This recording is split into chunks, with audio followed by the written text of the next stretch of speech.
imeze bite se guys? Byo kugenda neza se? Nisame nk'ibisanzwe nagarutse kuri news no kuri comment. Yego.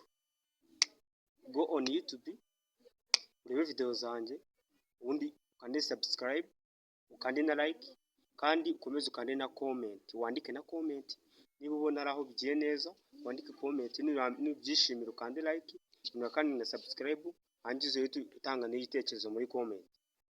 Kandi inshuti zanjye babwira akantu kamwe yareba, ngende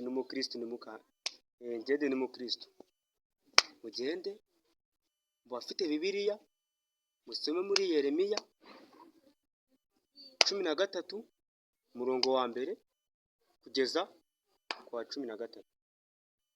Yeremiya 13 umurongo wa mbere kugeza ku 13. Sawa, ciao ciao.